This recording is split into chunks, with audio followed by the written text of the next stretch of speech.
Labrania Sukanida Bros. Ya.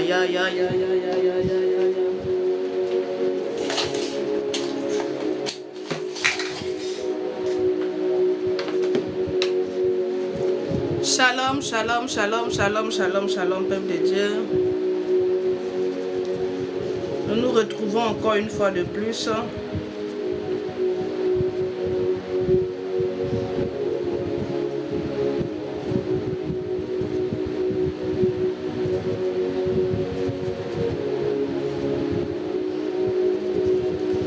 Je veux inviter quelqu'un à tapoter son écran, à partager. Vous savez qu'on n'a pas assez de temps. Juste 1h30. Le Seigneur nous fera du bien.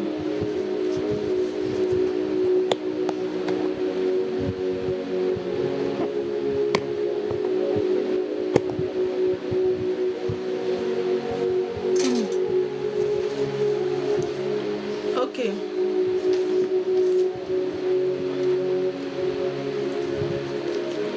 Je t'invite à tapoter ton écran, je t'invite à partager. Tapote, partage. Alléluia, reblandos, aïdalados.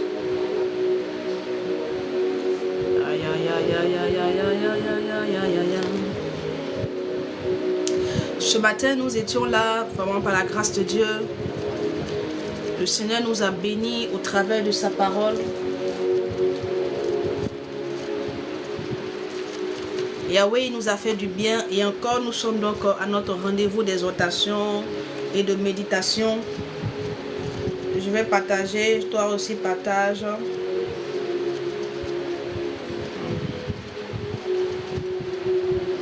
On va aller rapidement. Là, à partir de 10, on va commencer. Que l'Éternel te bénisse, que l'Éternel te bénisse, que Yahweh te bénisse, bien-aimé. Partage pour juste sécuriser le live. Merci Saint-Esprit de Dieu.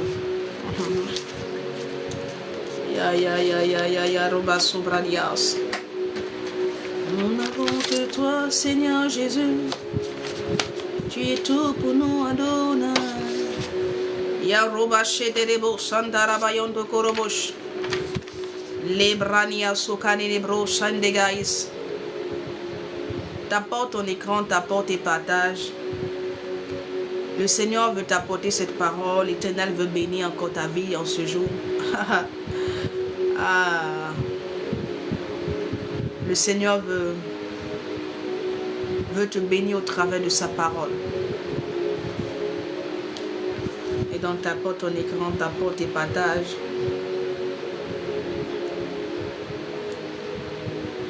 Et donc la dernière fois, depuis un certain moment, nous avons commencé notre série donc, sur l'obéissance. Et encore une fois de plus, par la grâce de Dieu, nous allons continuer dans cet élan. Et je crois que le Seigneur bénira ta vie de par cette exhortation, de par cet enseignement. Je suis convaincue que l'Éternel ne te laissera pas partir à vide et que l'Éternel dans son immense bonté, dans sa grâce infinie, te bénira encore, oui.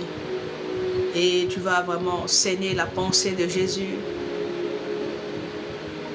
Tu vas comprendre, bien-aimé, pourquoi est-ce que le Seigneur veut que nous marchions dans l'obéissance. Pourquoi il est important pour toi que tu marches dans les voies du Seigneur. Parce que cela n'est pas sans conséquence. Alléluia. Ceux qui appliquent leur cœur, ceux qui se soumettent, ceux qui obéissent. Bonsoir. Ceux qui obéissent à l'Éternel reçoivent leur récompense. Alléluia. Je veux qu'avec moi, bien-aimé, on va prier. Certainement que je suis sûr que les autres vont nous rejoindre. Alléluia. Si on veut attendre, je pense on ne va pas pouvoir commencer. Et avec le temps qui nous est réparti, je crois que j'ai beaucoup de choses que le Seigneur a mis dans mon cœur, que je veux te transmettre, que je veux partager avec toi. Et je prie que le Seigneur me donne les mots justes, les paroles qu'il faut pour que tu puisses vraiment recevoir vraiment avec amour la parole que le Seigneur vraiment veut te transmettre en ce jour. La parole, c'est une sémence. Alléluia. Aucune semence, bien-aimée, ne reste vaine. Lorsqu'elle tombe dans une terre, il y a toujours, bien-aimé, un résultat. Soit le résultat, il est positif, soit il est négatif. Alléluia. Mais je crois que cette sémence, bien-aimée, qui est relâchée, bien-aimée, sur nos lives, ce sont des bonnes sémences. C'est la parole de Dieu. Alléluia. C'est la parole vivante. La parole vivante. C'est cette parole-là, bien-aimée. Voilà pourquoi cette parole-là vient pour apporter la transformation dans les vies. Elle vient pour réveiller, elle vient pour galvaniser, elle vient pour encourager, elle vient pour fortifier. Elle vient pour amener quelqu'un à se réinscrire dans les voies du Seigneur. La bradia sokane nebros. Ya. Je vais prier avec toi. Je veux t'inviter à tapoter ton écran pour que le live soit sécurisé. C'est tout ce que je te demande. Tapote et partage. Tu vas prier avec moi, tu vas demander au Seigneur de faire de ton cœur une terre fertile. Parce que la parole qui est relâchée, bien-aimé. Shalom, shalom, shalom. La parole qui est relâchée là, c'est dans ton cœur qu'elle va se loger. Oui, et il est important que ton cœur soit disposé pour que cette parole-là, cette semence-là puisse vraiment pénétrer, bien-aimé, ton cœur et puisse produire son fruit au temps convenu. Adonai, je te bénis, je te rends grâce pour ta fidélité et pour ce moment que tu as disposé encore. Je te loue pour ta présence parmi nous, car tu dis que là où 2 ou 3 s'assemblent au milieu, tu es là. Nous exaltons ta présence, nous exaltons, ô Dieu de gloire, ta puissance. Elle est déployée, elle est tangible, elle est palpable au milieu de nous. Je te prie encore, Seigneur, de parler à nos cœurs, Seigneur, au travers de ta parole. Que je diminue, Adonai, et que tu croisses. Dispose les cœurs comme tu l'as fait, Seigneur, pour Lydie, Seigneur Père, cette vendeuse de pauvres, Seigneur, mon Dieu, mon roi. La Bible déclare que tu as disposé, tu as ouvert son esprit, Seigneur Père, lui donne la capacité de pouvoir comprendre les Écritures. Et c'est là qu'il y a eu l'impact. Je prie, Adonai, que tu le fasses pour tout un chacun ici présent. Que tu donnes les cœurs, un cœur disponible, un cœur disposé véritablement. Que tu ouvres les esprits, Adonai. Que tu réveilles les esprits, Seigneur Père, à percevoir, à recevoir cette parole, Seigneur Père, avec joie, Seigneur Dieu de gloire. Merci, Adonai, pour ta présence et pour ta puissance. Au nom de Jésus. Amen. Shalom, shalom, shalom. Demeurez bénis. Que la grâce de Dieu soit votre partage. Ok. Et donc je disais comme ça que depuis un certain moment, nous avons commencé une série sur l'obéissance. Alléluia. Nous avons commencé une série sur l'obéissance. Et l'Éternel, dans son immense bonté, chaque fois le Seigneur nous éclaire davantage au travers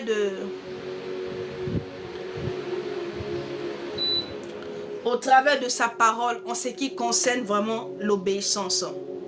Gloire à Jésus. La dernière fois, comme ça, pour résumer rapidement ce que nous avons vu la dernière fois, nous avons parlé donc de l'obéissance et ce que le Seigneur avait fait monter dans mon cœur. Donc cette parole-là, le Seigneur m'avait fait comprendre que ceux-là qui marchent dans l'obéissance, ceux-là qui sont soumis à l'Éternel, ceux-là qui marchent dans la volonté, qui font la volonté de Yahweh, c'est des personnes qui sont invincibles, c'est des personnes qu'on ne peut pas vaincre, c'est des personnes qu'on ne peut pas détruire, c'est des personnes qu'on ne peut pas ébranler. Car ce genre de personnes-là, bien qu'elles peuvent, vous pouvez les voir faibles, elle peut paraître faible au devant de vous, mais sachez que vous ne pourrez pas les battre si vous entrez dans une bataille ou dans un combat avec eux.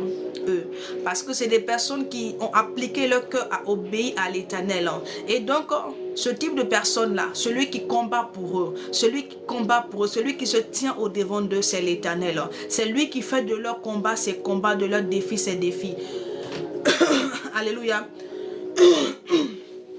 Et donc, j'avais pris comme ça, un exemple comme ça. J'avais pris l'exemple de Jacob. Quand le Seigneur a demandé à Jacob, en Genèse 31, de quitter la maison, de quitter vraiment chez Laban et de se retourner dans la maison de son père, dans son lieu de naissance. Et la Bible dit que Jacob, qui connaissait un peu son passé, qui savait un peu ce qu'il avait laissé derrière lui, et ce pourquoi il avait fui pour aller rejoindre son oncle. Et Jacob n'a pas regardé, bien aimé, au danger qu'il courait, parce que oui, son frère Ésaü était là-bas, Ésaü l'attendait. Mais la Bible dit que Jacob a obéi et Jacob est parti. Et en allant, il n'a pas informé Laban, qui est son oncle, qui est aussi son beau-père. Parce que Laban, durant le séjour qu'il a fait, durant le temps qu'il a passé dans la maison de Laban, vraiment Laban a été méchant avec lui. Laban n'a pas été vraiment quelqu'un de bien. Et donc, durant tout ce temps qu'il a passé avec Laban, vraiment, vu le comportement, l'attitude de Laban, donc il a décidé de partir sans toutefois vraiment donner l'information à Laban. Et c'est comme ça qu'il est parti. Et la Bible dit, quand Laban a su que Jacob est parti, il a pris ses frères et il a commencé à poursuivre Jacob. Et arrivé à un endroit, la Bible dit que pendant la nuit, il a fait un songe où l'Éternel lui a dit, là où tu vas là, je te mets en garde, dis quoi que ce soit sur Jacob, de bien ou de mal. Et donc lui, il avait l'intention d'aller faire du mal à Jacob. Il avait l'intention d'aller arracher tout le troupeau de Jacob. En tout cas, l'intention qu'il avait contre Jacob n'était pas bonne. Mais à cause de ce que l'Éternel l'avait rencontré dans le songe et lui avait donné vraiment, l'avait mis en garde en ce qui concernait Jacob. Donc quand il est allé, qu'il a vu Jacob, il n'a pas mis son plan en exécution. Il a même dit à Jacob que ma main est forte sur toi. Mais à cause du Dieu de ton père qui est venu donc en songe me parler en ce qui te concerne. Or Jacob n'était pas au courant de cela. Mais l'Éternel dans le secret a combattu pour lui. Et c'est comme ça quand quelqu'un applique son cœur, quelqu'un se soumet au Seigneur bien-aimé. L'Éternel fait de tes combats ses combats. Il y a des combats que toi-même tu ne sais même pas. Que Dieu mène pour toi dans le secret jour et nuit. Il y a des combats bien-aimés que l'Éternel mène pour toi jour et nuit. Je t'assure. Il y a ce que tu sais et il y en a d'autres que tu ne sais pas, que l'Éternel fait pour toi dans le secret. Il y a des batailles, il y a des combats qui mènent pour toi. La Bible dit que il est le Dieu qui garde Israël. Il est le Dieu qui te garde. Il ne dort, il ne sommeille. Amen. Et donc on va continuer. Gloire à Jésus. On va aller en 1 Samuel.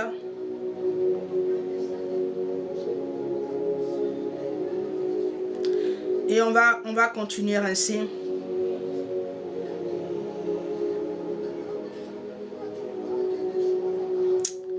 Et rabâcher.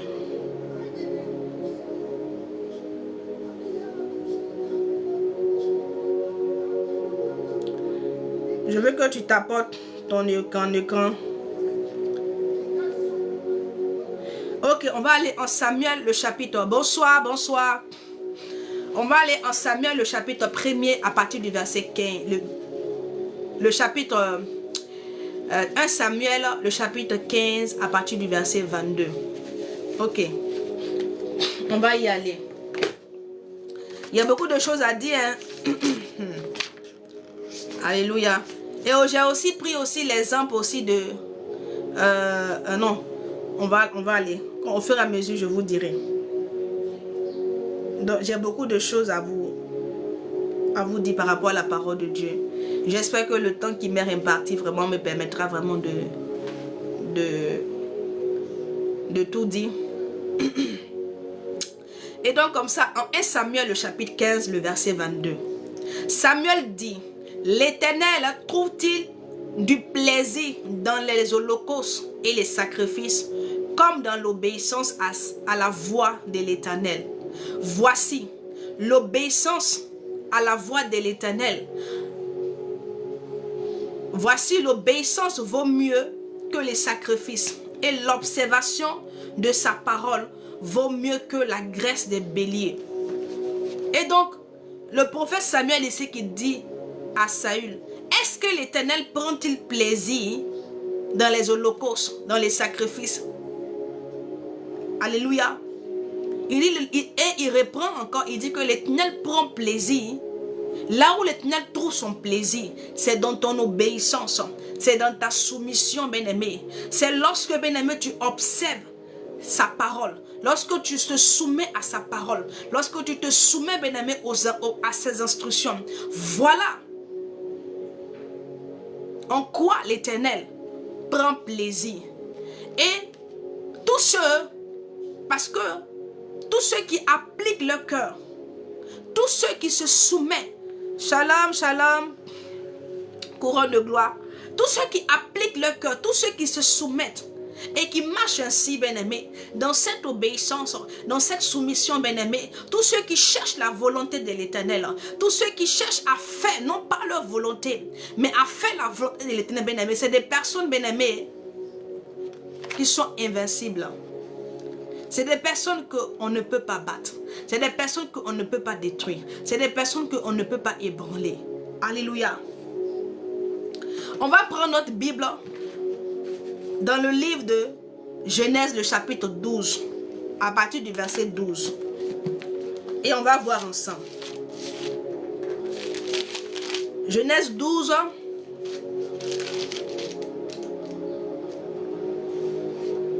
Ok. Je lis. Prenez le verset là. Genèse 12, le verset 12. Il dit, quand les Égyptiens te verront, ils diront c'est sa femme et ils me tueront et te laisseront la vie. Dis, je te prie que tu es ma soeur, afin que je ne sois point traité à cause, afin que je sois bien traité à cause de toi et que mon âme vive grâce à toi. Parole du Seigneur. Alléluia. Là, ici, c'est Abraham qui est allé en Égypte. Et comme sa femme Sarah était très belle, on dit Sarah était belle. Et donc, il avait peur qu'à cause de Sarah, on lui ôte la vie. Donc, il a dit à Sarah que lorsqu'ils allaient arriver, lorsqu'ils iront en Égypte, si les gens lui demandent, qu'elle dise que non, qu'il est son frère. Pour ne pas que les gens vraiment mettent la main sur lui. Pour ne pas qu'on lui fasse du mal. Alléluia. Et donc, quand ils sont arrivés en Égypte, Sarah, elle a fait ce que Abraham lui a dit. Alléluia. On va aller au verset 17. Mais l'Éternel frappa de grands plaies Pharaon et sa maison au sujet de Sarai, femme d'Abraham. Et donc, quand ils sont arrivés, effectivement, quand ils ont demandé à Sarah, Sarah a dit non que Abraham est son frère. Et donc, les gens sont allés vanter, bien-aimé, la beauté de Sarah à Pharaon. Et donc, ils ont dit non qu'il y a une belle dame qui est là, vraiment, elle est raffinée, elle est belle et tout. Et donc, quand lui-même, il a vu la beauté vraiment de Sarah, il a décidé de la prendre pour épouse. Alléluia. Et donc, il emmenait Sarah dans sa maison. Il emmenait Sarah dans sa maison. Parce que Abraham avait confirmé que Sarah était sa sœur. Et donc, Pharaon, qui est tombé sous le charme, sous le charme de Sarah, parce qu'elle était très belle. Et donc, il décide comme ça de prendre Sarah et de l'emmener chez lui à la maison. Bien-aimé, est-ce qu'il a mal fait? Parce que Abraham même a confirmé que Sarah est sa sœur. Sarah aussi, elle a aussi dit que Abraham est son frère. Donc, Pharaon, là, il n'est pas en train de pécher. Alléluia. Alléluia. Il n'est pas en train de pécher. Donc, lui, il décide de prendre Sarah comme son épouse. Amen. Et donc, la Bible dit, il a pris Sarah, il a emmené Sarah chez lui. À cause de Sarah, il a fait du bien à Abraham. Parce que pour lui, il va épouser donc la sœur la soeur d'Abraham. Donc, à cause de Sarah, il a donné des présents comme ça à Abraham. Abraham a peur qu'on lui fasse du mal à cause de Sarah. C'est tellement que sa beauté vraiment ne laissait personne indifférent. Est-ce que vous comprenez? C'est tellement qu'elle était très belle. Elle ne laissait personne indifférent. C'est-à-dire que tous ceux qui la voyaient bien aimée étaient vraiment éblouis de sa beauté. Alléluia. Et donc, il emmène la femme chez lui. Pour lui, il a eu une femme comme ça. La Bible dit, l'Éternel a frappé Pharaon, la maison de Pharaon. Donc, pour te dire que celui qui obéit à l'Éternel, celui qui marche dans les voies de l'Éternel, bien-aimé, tu peux voir la personne comme quelqu'un de faible. Comme Abraham se voyait comme faible. Il avait peur qu'on lui ôte la vie. Il avait peur qu'on lui fasse du mal. Parce que pour lui, il n'était pas fort. Mais celui qui obéit à l'Éternel, bien-aimé, il y a quelqu'un qui est plus fort qui marche avec lui. Même si la personne est faible, bien-aimé, mais il y a un Dieu qui est avec lui. Et c'est l'Éternel des armées. Abraham était faible, mais il avait un grand Dieu qui était avec lui. Et ce Dieu était avec lui, ce Dieu marchait avec lui, parce que Abraham était quelqu'un qui était soumis, était quelqu'un qui obéissait à l'Éternel. Depuis que le Seigneur lui a dit, Abraham, sors de la maison de ton père, bien-aimé. Quand Abraham est sorti de là, bien-aimé, il a commencé à marcher dans les voies de l'Éternel. Il a commencé à être soumis à ce Dieu. Alléluia. Il a commencé à être soumis à ce Dieu. Et donc, son obéissance, sa soumission, bien-aimé, l'Éternel, il ne dit pas à Abraham, mais pourquoi est-ce que tu as, c'est toi qui as mal fait. Mais il défend la cause de son serviteur. Je dis à quelqu'un, l'Éternel défend la cause de ses oints. Tu peux pas aller en guerre avec un oint de l'Éternel. Quand je parle de un oint de l'Éternel, je parle de celui qu'on a mis l'huile sur sa tête. Je parle de celui qui est consacré, celui qui est mis à part, celui qui marche dans l'obéissance, celui qui est soumis, celui qui ne fait pas sa volonté, mais celui qui est conduit par l'Éternel. Celui qui est conduit par l'Éternel. Et c'était ce que Abraham était. Et c'était vraiment comme ça que Abraham marchait. L'Éternel est venu prendre la défense. Il est venu plaider la cause d'Abraham. Il est venu. Quand il est venu, il n'a pas plaidé, il a frappé Pharaon. La Bible dit, on dit, mais l'Éternel frappa de grandes plaies Pharaon et sa maison. Au sujet de Sarai, femme d'Abraham. Alors, Pharaon appela Abraham et dit, qu'est-ce que tu m'as fait? Pourquoi m'as-tu? Il dit, pourquoi ne m'as-tu pas déclaré que c'est ta femme? Donc lui, il ne savait pas. Donc il était pour rien. Mais malgré qu'il était pour rien, bien aimé, il a été frappé, lui et sa maison. Donc je dis à quelqu'un, fais très attention à celui que tu veux combattre. Dans quel combat tu es entré? Qui es-tu en train de combattre dans le secret? Car si celui que tu es en train de combattre est un homme soumis, est un homme qui marche par l'Esprit de Dieu, est un homme qui fait la volonté de Yahweh, tu ne pourras rien contre lui, tu ne pourras rien contre elle. Oui, c'est peine perdue, tu n'iras nulle part. Alléluia. Yarabo shekerebos. Librandos. On va aller en Exode. On va rapidement. On va aller en Exode. Exode 14. Le verset 14 à 15.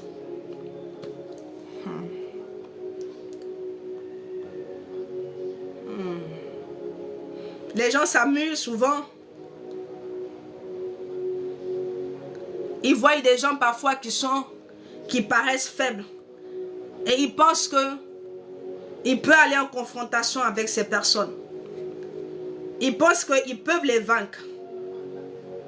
Alléluia. Ils croient qu'ils peuvent les battre. Ah, je dis à quelqu'un, faites très attention.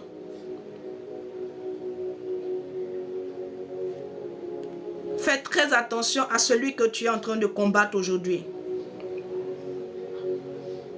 À celui que tu es en train de faire du mal aujourd'hui. Parce qu'il a un Dieu puissant qui se lèvera pour lui. Oui. Job a dit, mon Rédempteur est vivant. Mon Rédempteur est vivant. Même si la personne est à terre, son Dieu n'est pas à terre. Ah, son Dieu est sur son trône. Même si la personne est finie, je veux te dire que cette personne a un Dieu qui tient tout l'univers entre ses mains. En Exode 14, le verset 14, l'Éternel combattra pour vous et vous gardez le silence. Et vous gardez le silence. Bien-aimé, Pharaon a pris Sarah. Abraham est resté dans son coin. Il n'a rien dit. Dans le silence. Mais l'Éternel a frappé là-bas. Voilà pourquoi je dis à quelqu'un, toi qui es agité, tu ne sais pas qui est avec toi. Toi qu'on combat, toi qui es soumis à l'Éternel, laisse les gens te combattre. Laisse-les croire qu'ils peuvent te vaincre. Ils ne savent pas quel est le Dieu qui marche avec toi. Ils ne savent pas quel est le Dieu qui marche avec toi. C'est dommage de voir des chrétiens s'agiter. Oh, ils doivent seulement que garder le silence et regarder à l'Éternel. Est-ce que tu as vu que Abraham est allé dire? Abraham n'a rien dit. Mais son Dieu, le Dieu à qui il était soumis. Ah, ce Dieu à qui il était soumis. Ce Dieu qu'il avait appelé. Ce Dieu a défendu sa cause. Ce Dieu a frappé. Je ne dirais pas son ennemi, mais ce Dieu a frappé Pharaon. À cause d'Abraham, Pharaon a été frappé. Sa maison a été frappée de grandes plaies. À cause d'Abraham.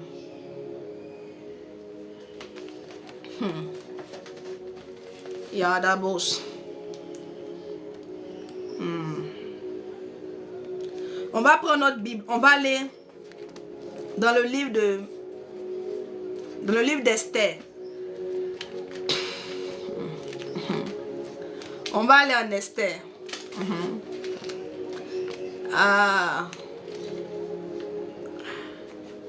On va voir un peu. Il y a une histoire là-bas qui me fascine beaucoup. Dans le livre d'Esther. Oui. On va aller en Esther, le chapitre 5. Je veux que le Seigneur me fasse comprendre quelque chose à quelqu'un.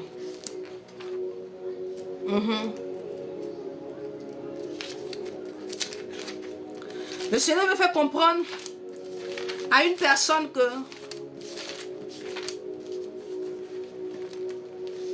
d'abord tu n'es pas seul. Et de deux, ton obéissance, toi qui lui obéis, malgré ta faiblesse, mais tu soumets ton cœur, tu appliques ton cœur. Parce que l'obéissance fait mal. L'obéissance là, ça fait mal. Parce qu'il y a des choses, quand tu dis Seigneur, je veux faire ta volonté, bien aimé, il y a des choses que le Seigneur te demandera de faire. Tu auras un pincement au cœur. Mais parce que tu l'aimes, tu vas te soumettre tout simplement. Parce que tu aimes ce Dieu-là, tu as de l'amour pour lui, tu vas y aller. Tu vas le faire non pas pour toi, mais pour l'Éternel. Comme le Seigneur a dit à Gethsémani, il dit non pas ma volonté. Il dit s'il est possible, s'il y a une possibilité que cette coupe, cette humiliation, ce rejet, cette douleur s'éloigne de moi, mais non pas ma volonté. Ah, la Bible dit il était angoissé. C'est-à-dire que là, il devait obéir. Il a obéi dans l'angoisse. Oui. Il était angoissé. Quand il obéissait, bien aimé, quand il allait à la croix, il a ressenti de l'angoisse, de la peur. de la douleur. Mais il est allé quand même. Connaissant la douleur qui lui avait été, la douleur, le mal, cette souffrance qu'il attendait. Mais il acceptait. Dans l'obéissance fait mal. Mais quand tu obéis, bien-aimé, tu es quelqu'un d'intouchable. Quand toi tu obéis à l'Éternel, tu deviens invincible. Oui, inébranlable. Tu es quelqu'un qu'on ne peut pas arrêter, qu'on ne peut pas détruire. Les gens peuvent se lever contre toi. Ils peuvent comploter contre toi. Ils peuvent planifier contre toi. Mais ils ne pourront pas. C'est en cela que le Seigneur pouvait dire comme ça, que le malheur atteint souvent le juste, mais Dieu l'en délivre. Esther 5. À partir du verset 14. Non. On va aller d'abord en Esther 3. Le verset 2. Je veux lire. On dit tous les serviteurs, dont en Esther le chapitre 3, le verset 2. Tous les serviteurs du roi qui se tenaient à la porte du roi fléchissaient le genou et se prosternaient devant Aman. Car tel était l'ordre du roi à son égard. Même Mardochée ne fléchissait point le genou et ne se prosternait point.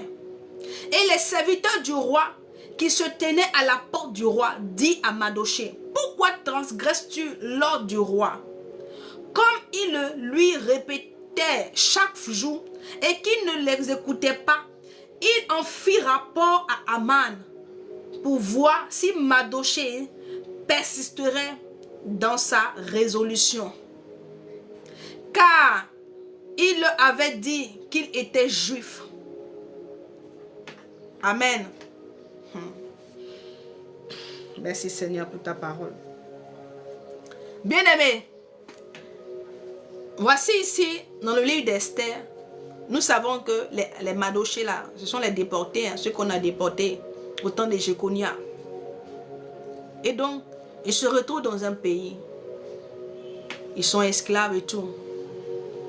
Mais bien aimés, ils sont allés dans un autre pays. Ils ont été déportés. Mais ce n'est pas pour autant, bien aimés, qu'ils ont renié, bien aimés, leurs racines ou encore leur éthique. Est-ce que vous comprenez? Et Mardochée était quelqu'un, bien qu'ils étaient en esclavage, bien qu'ils avaient été déportés, mais Mardochée était quelqu'un qui avait conservé, bien aimé, qui continuait à marcher dans les voies de l'Éternel. Parce que s'ils ont été déportés, c'est à cause de l'attitude du peuple et du roi, ne voulant point se soumettre à la prophétie qu'avait donnée Jérémie de la part de l'Éternel. Et ce qui a fait qu'ils ont été déportés, c'est la désobéissance là. Le refus de se soumettre à l'Éternel, le refus d'obéir à Yeshua, qui les a emmenés bien aimés là-bas. Et donc, Mardochée était quelqu'un qui marchait dans les voies du Seigneur, était quelqu'un qui était soumis à l'Éternel. Vous savez, quand quelqu'un aime le Seigneur bien aimé, il met sa propre vie. Celui qui décide de marcher dans les voies de Dieu, dans les voies de l'Éternel, il met sa propre vie à côté. Tout ce qu'il fait tourne autour de Yahweh. Tout ce qu'il fera tournera autour de l'Éternel. Il vivra pour honorer ce Dieu. Il y a des gens qui ne vivent pas pour honorer Jésus. Or, c'est comme ça que nous devons vivre. Nous devons vivre pour l'honorer. Notre vie doit l'honorer. Et c'était ce que Mardochée faisait. Et la Bible dit que ce Mardochée-là, il était à la porte. Ok, d'accord. Il était à la porte. Et il y avait un homme du nom de Aman qui jouissait des faveurs du roi. Un homme qui était apprécié par le roi. Aman était quelqu'un que le roi avait élevé. Est-ce qu'on se comprend? Le roi l'avait élevé. C'était quelqu'un vraiment qui occupait vraiment un grand poste. Et le roi avait demandé à ce que tous ceux qui le voyaient devaient vraiment s'incliner devant lui, devaient se prosterner. Mais Mardochée ne faisait pas. Il ne faisait pas pourquoi? Non pas parce qu'il ne voulait pas obéir, bien-aimé, aux instructions du roi, mais parce que, bien-aimé, c'est tellement qu'il ne faisait pas cela, parce qu'il trouvait cela comme une abomination. Est-ce que vous comprenez? Comme une abomination, parce qu'il ne voulait pas se prosterner devant un homme. Lui, il avait que Dieu seul devant qui il devait se prosterner. Et donc, Mardochée ne voulait pas se prosterner devant Aman. Alléluia. Et donc, les gens qui étaient avec Mardochée à la porte ont constaté que Mardochée ne se prosternait pas comme eux.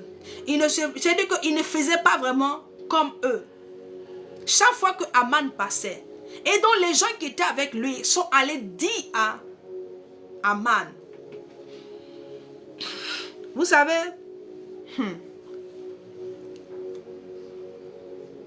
le problème de Mardochée a commencé par ceux qui étaient autour de lui.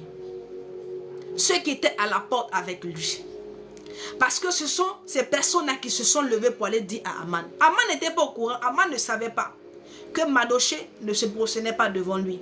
Mais il a fallu ceux-là qui étaient autour pour aller donner l'information à Aman.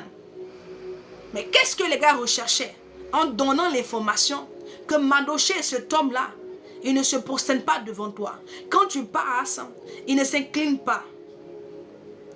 Et quand ils ont donné l'information, bien-aimé, la Bible dit que Mardochée est resté, bien-aimé, sur sa position.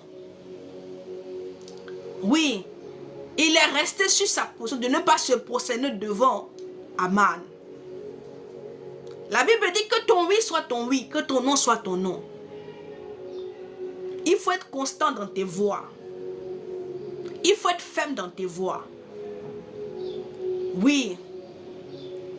Les gens ne sont pas constants dans leur voie. Ils sont changeants. Bien-aimé, le Seigneur a besoin des hommes constants. Des hommes qui sont constants. Oui. On dit il n'a pas changé. Il est resté sur sa position. Peu importe la sanction qu'il allait recevoir. Mais Mardochée est resté sur sa position. Il ne s'est pas prosterné. Et donc, quand Aman a su qui était Mardochée, quel était le peuple de Mardochée, Aman a décidé de faire du mal à Mardochée. Mais pas Mardochée seul. Il a élargi, bien-aimé, son plan. Parce que pour lui, faire du mal à Mardochée n'était rien faire. Il a poussé le bouchon très loin. Donc il décide comme ça de mettre un plan afin de balayer vraiment, de faire tuer tous les juifs qui étaient là-bas, à Suisse, dans les différentes capitales. Parce qu'il y a un homme qui a refusé de se soumettre, de se prosterner au devant de lui. Alléluia. Et la Bible dit que il a reçu son coup parce qu'il a fini par emmener le roi à mettre son cachet sur le décret qui avait été pris en ce qui concerne les Juifs. En ce qui concernait l'extermination des Juifs. Alléluia. Mais Aman, bien-aimé, est-ce que tu sais qui est Aman? Je vais aller au verset 3, le verset 1er. Après ces choses, le roi fit monter au pouvoir Aman, fils d'Amé-Dada, la Gagite. En fait, le peuple d'Aman, bien-aimé, d'où Aman est sorti, d'où Aman est quitté, bien-aimé, son peuple, c'était des ennemis des Juifs. Est-ce que vous comprenez? C'était les ennemis. Et donc, quand il a su quel était le peuple de Mardochée, il a décidé comme ça de détruire ce peuple-là. Ce peuple qui ne lui avait rien fait. Mais lui, il décide de détruire ce peuple-là. Bien-aimé, la Bible dit, Aman, il a réussi, il a fait que le décret a été validé par le roi. Mais il ne s'est pas arrêté là. On va aller au verset 5, au verset 14. Donc on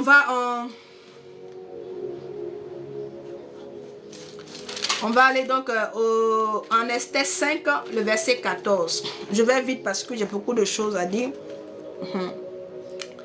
On dit, Zeresh, sa femme et tous ses amis lui disent qu'on prépare un bois haut de 5 coudées et demain matin, demande au roi qu'on y pende Mardochée.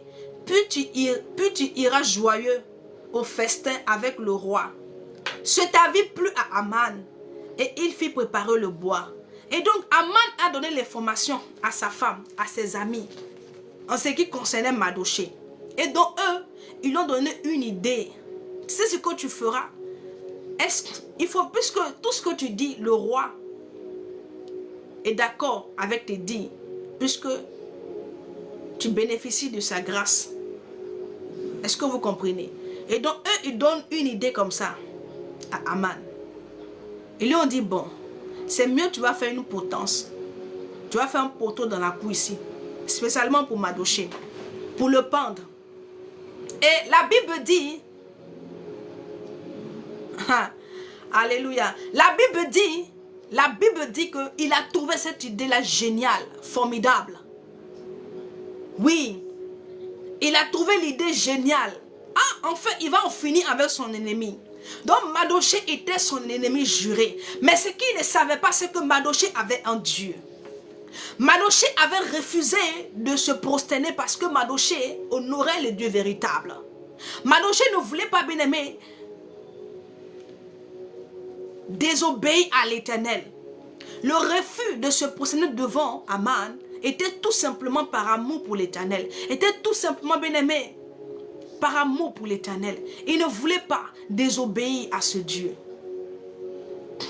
Aman avait le pouvoir. Aman avait le roi. Aman avait les hommes avec lui. Mais Mardochée n'avait pas les hommes.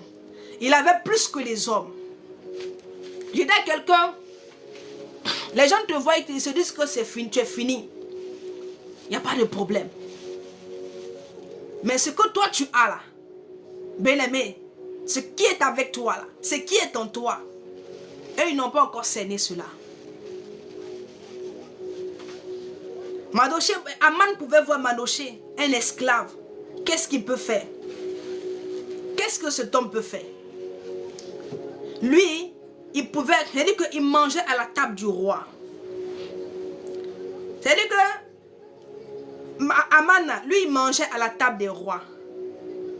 Mais Mardochée mangeait à la table des rois des rois. C'est-à-dire qu'à la table du roi des rois. Deux choses différentes.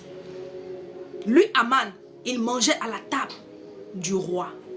Par contre, Mardochée mangeait à la table du roi des rois. Mardochée avait le Dieu qui incline le cœur des rois à souhait, comme il le veut.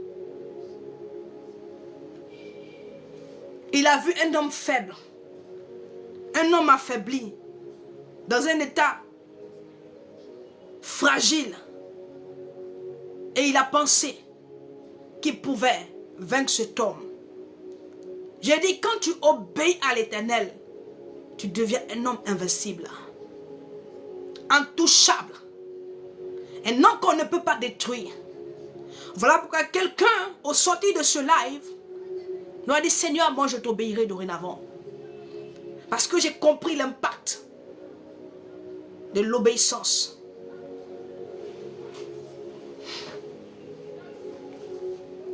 On est cela la pluie. C'est-à-dire qu'il a aimé l'idée. Ah, pour lui c'était une brillante idée. Enfin, il s'est dit, je vais finir avec Mardochée le juif. Je finirai avec Mardochée le juif. Comme les gens se sont dit, oh enfin on va finir avec elle. On va finir avec elle dans peu de temps. Mais ils ne savent pas que c'est eux qui seront finis. Ils ne savent pas que eux ils pensent qu'ils vont finir avec toi. Mais en réalité, c'est eux qui seront finis. Parce que quelqu'un qui obéit à l'Éternel, tu ne peux pas finir avec lui. C'est pas possible. C'est pas possible.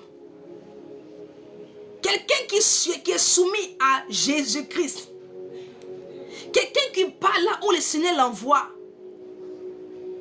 Le Seigneur dit quoi? Il dit, je connais. Je sais que tu as peu de force. C'est-à-dire que Yahweh, le Seigneur, il te voit. Il voit les efforts. C'est pas parce que tu es forte. Non.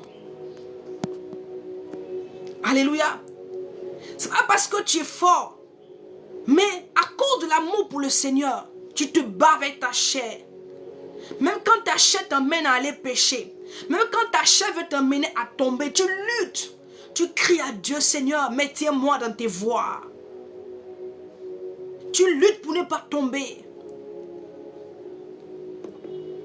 C'est pas parce que tu es forte ou que tu es fort.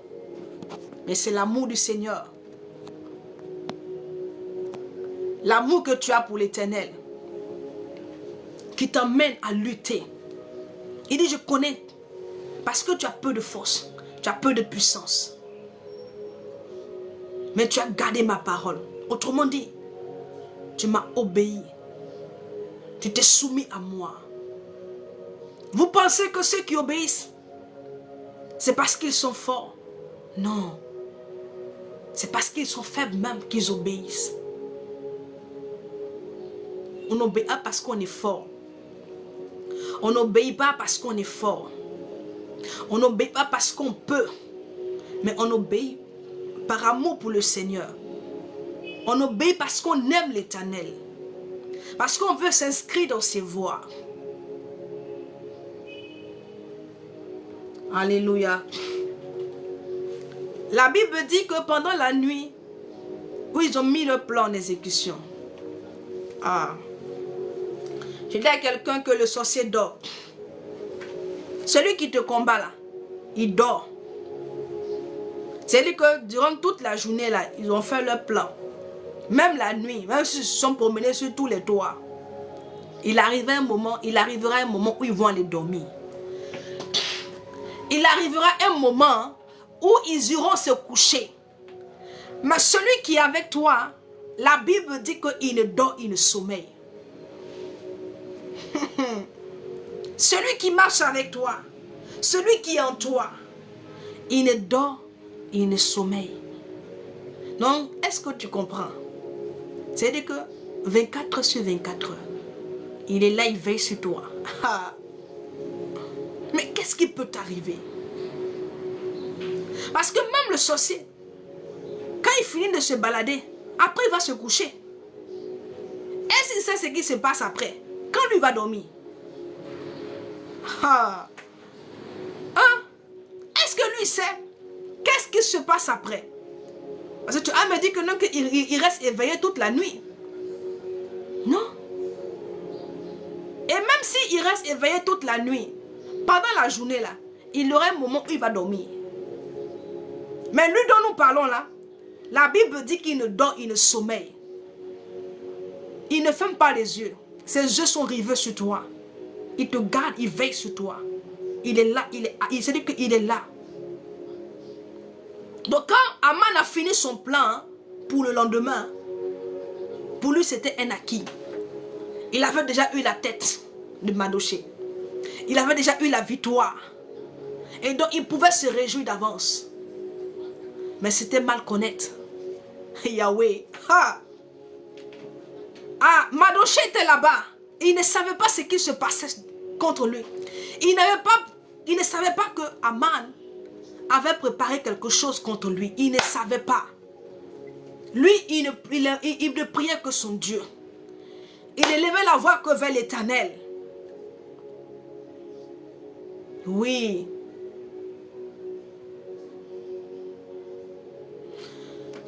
Attends, je donne mon numéro. Je vais remettre le numéro. Je viens.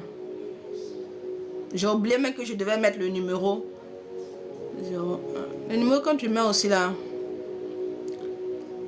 Après, on est obligé d'épingler à chaque fois. Ça me déconcentre. 625 07. 01 52 36 25 07. J'espère que vous allez m'appeler là, c'est pour soit pour la prière ou bien pour une orientation. Hein. Si c'est pas pour ça, là, c'est pas la peine de m'appeler. Parce que vous ne savez pas l'effort que je fais pour être là chaque fois, pour qu'on puisse partager la parole de Dieu. Dieu seul sait. Non, celui qui sait qu'il va m'appeler pour autre chose, là, c'est pas la peine. Et donc je disais,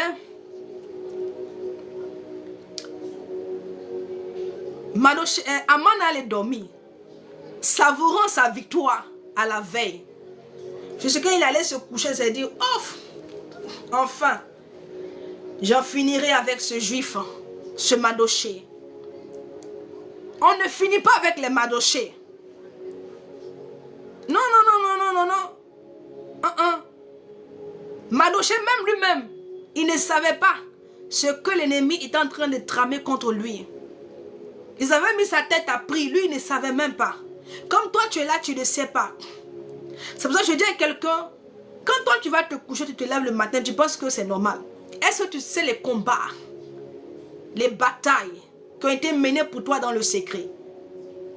Pour que toi tu te réveilles là, est-ce que tu sais quelles sont les batailles? Quels sont les combats que l'Éternel a menés pour toi? Donc quand toi tu te lèves le matin, tu te dis, oh, vraiment je souffre. À peine tu te réveilles, tu te plains. Or, au cours de la nuit, l'Éternel a déployé son armée qui a combattu pour toi. L'ennemi voulait t'arracher de ce monde. L'ennemi voulait que ton âme descende dans le séjour des morts. Mais Yahweh n'a pas dit son dernier mot. Il n'a pas permis que tu descendes parce qu'il n'a pas encore fini avec toi. Il a des projets avec toi. Il a des projets avec toi. Et donc quand l'ennemi s'est avancé, l'Éternel s'est levé pour toi. Comme il a dit au diable, il faut faire tout à Job. Mais son âme, là, il ne faut pas toucher.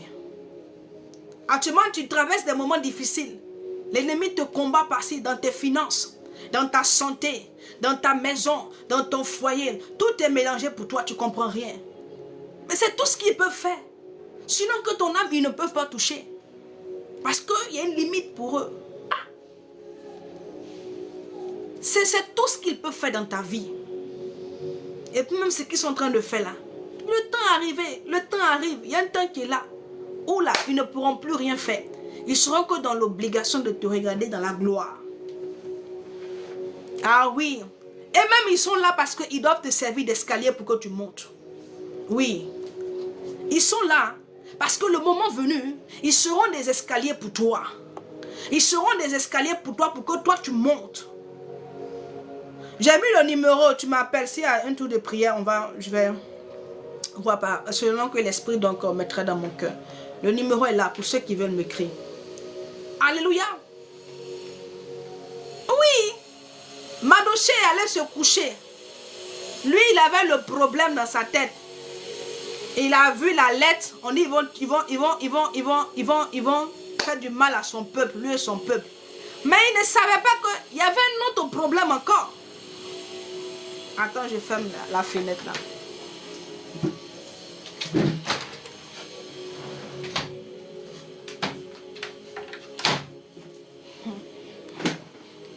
Et donc, il ne savait pas qu'il y avait un autre problème sur sa tête.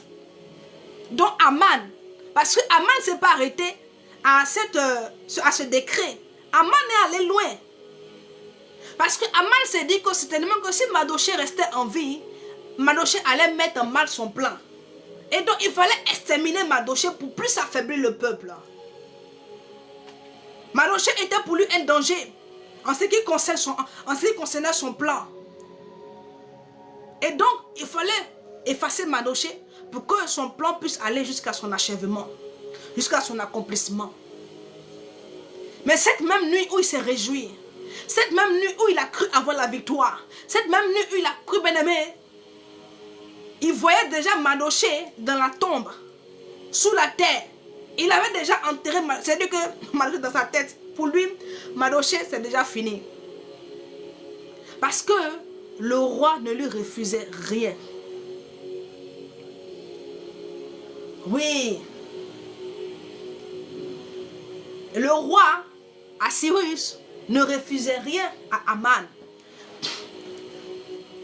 Il appréciait tellement Aman que tout ce qu'Aman lui disait, il exécutait, il faisait. Donc Aman voulait bien aimer se servir de cela.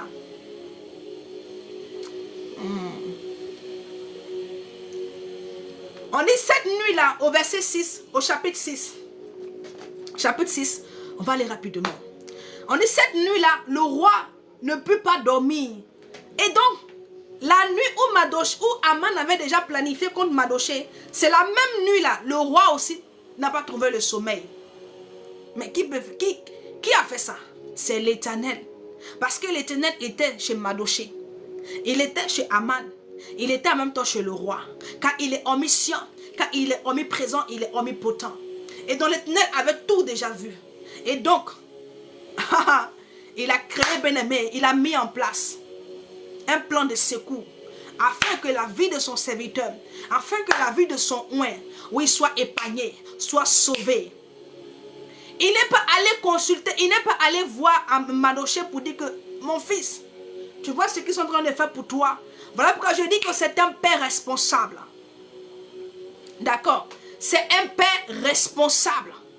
Je dis à quelqu'un, tu as un père là-haut. Tu as un père là-haut. Oui, un père en véritable. Il n'est pas allé voir Mardochée. Mardochée aussi ne savait rien de ce qui se passait dans son dos. Toi, tu es là. Est-ce que tu sais ce que les gens font derrière toi?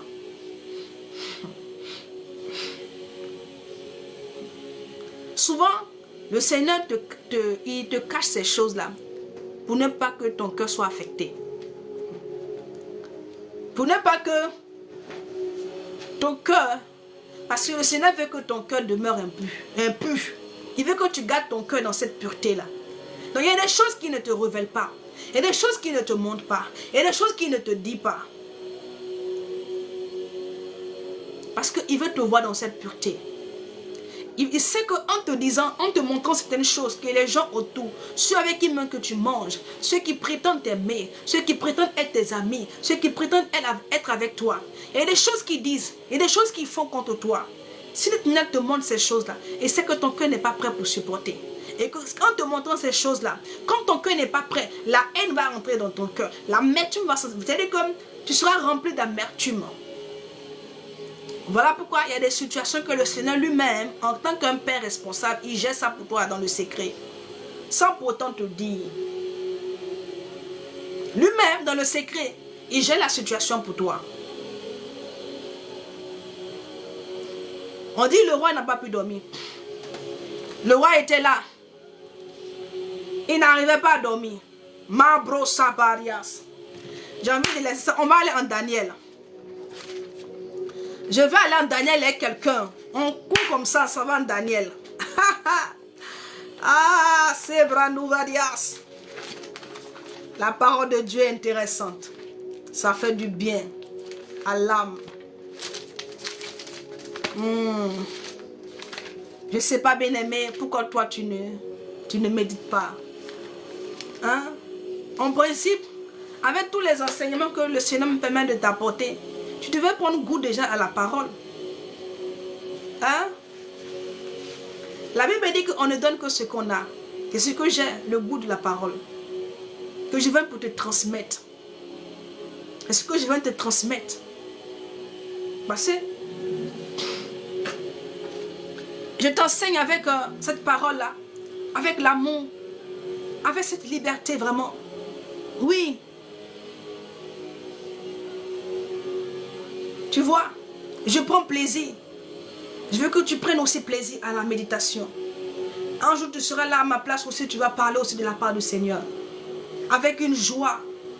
Quand je t'enseigne, j'ai une joie qui m'anime, bien-aimé. Quand je te parle de la parole de Dieu, tu ne peux pas comprendre.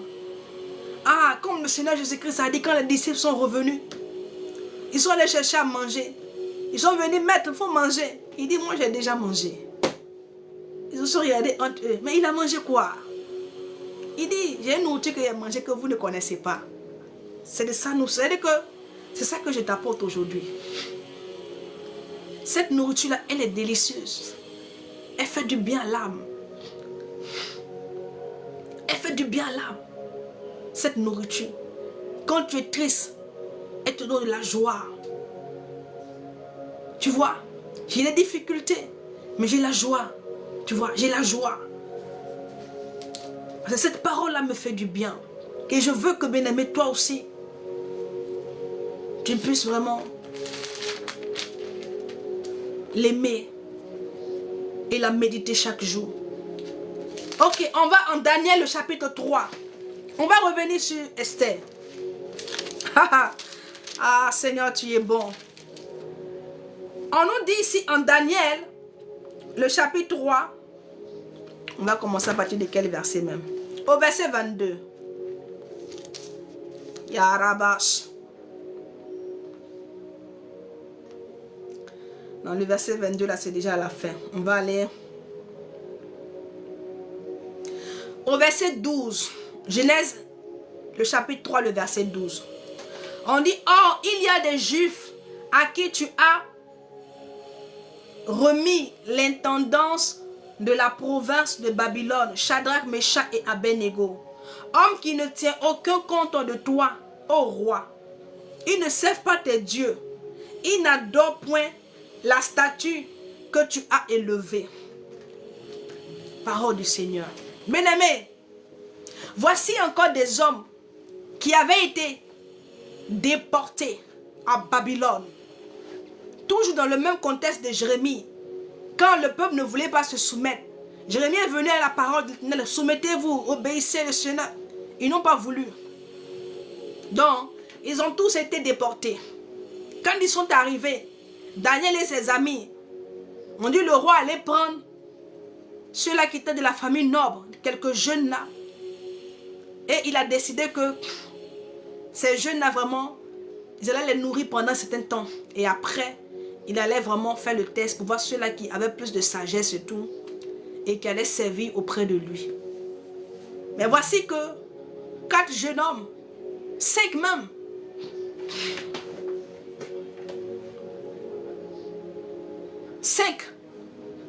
les 4 amis de Daniel, plus lui, ça fait 5. Eux, ils décident comme ça de ne pas se soumettre, de ne pas se souiller. Ils ont vu les mains du roi comme une souillure. Amando Sabaras. Yerema Shidabas. Ils ont vu les mains du roi là comme une souillure. Et ils ne voulaient, pourquoi est-ce qu'ils ne voulaient pas se souiller? À cause de l'Éternel. Ah, c'est qu'ils avaient été déportés. Mais ils savaient quel peuple ils étaient, qui ils étaient. Toi, parce que tu as un problème aujourd'hui, c'est fini. Parce que ça ne va pas aujourd'hui. Tu traverses une difficulté. Dieu n'est plus avec toi. Donc, tu fais ce que tu veux. Tu marches comme tu veux. Voici des personnes qu'on a déportées. On les a déportés en esclavage. Quand ils sont arrivés là, ils auraient pu dire, oh, Dieu n'est plus avec nous. Mon cher, sur le Dieu, le roi nous a pris. Il dit, on va manger les mets qu'il mange. C'est une grâce. On va se faire plaisir. Mais ils ont dit, non, nous, on ne se souille pas. On ne veut pas se souiller. Et donc, ils voulaient se garder pour qui? Pour l'Éternel. Est-ce que nous avons vu qu'un ange est venu dire à Daniel et ses amis, vous ne vous souillez pas, gardez-vous. Voici ce que le Seigneur veut faire avec vous dans ce royaume. Rien de ça. Mais ils étaient conscients de qui ils étaient. Quand tu es conscient de qui tu es, quand tu es conscient de là où le Seigneur va t'emmener, bien-aimé, tu ne t'amuses pas à faire n'importe quoi. Tu ne manges pas n'importe où. Tu ne vas pas n'importe où. Toi-même, tu te mets des barrières, des limites. Les gens sont là. Ils ont sac à la bouche. Le Seigneur m'a appelé à de grandes choses. Mais ils n'ont pas le comportement qui va avec. Ils n'ont pas le comportement qui va avec. Est-ce que tu as vu qu'il y a un ange qui est venu dire à Daniel et ses amis, ne mangez pas les mets du roi. Le Seigneur vous a appelé à quelque chose de grand. Conservez-vous. On n'a pas vu cela. On dit eux-mêmes. Ils savaient qui ils étaient. Mais ils avaient été déportés. Ça ne veut pas dire que le Seigneur n'était plus avec eux. S'ils avaient été déportés, c'est à cause de la désobéissance, de l'insoumission, de l'infidélité.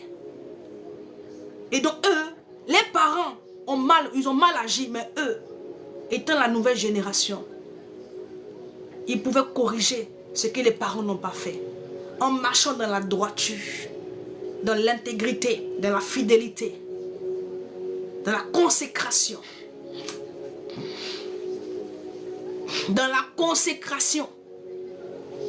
Quand il dit que c'est à cause de mon père, mais c'est à cause de ma famille. Ils ont fait des trucs dans ma famille. Ils ont fait des pactes. Et c'est qui agit sur moi. Mais toi-même, ça agit sur toi parce que toi-même tu as une porte aussi. Parce que l'ennemi là, pour qu'il arrive à toi là, il faut qu'il trouve une porte. Eux, ils ont ouvert une porte. Mais est-ce que toi, tu as fermé la porte? Est-ce que toi, tu as fermé la porte? Tu n'as pas fermé la porte. Mais bien au contraire, tu l'entretiens par ta vie que tu mènes. Ah oui, tu entretiens la porte. C'est-à-dire que toi-même, tu l'agrandis. Eux-mêmes, là, ils ont fait une petite porte. Mais toi, ta vie, là, ça fait que c'est devenu un portail. Ah oui, c'est devenu un portail. La Bible dit que l'âme qui a péché, c'est l'âme qui mourra. Il dit, le Seigneur dit en Ésaïe, non, en Ézéchiel, il dit comme ça, que si l'enfant agit bien, il ne portera pas le péché de son père.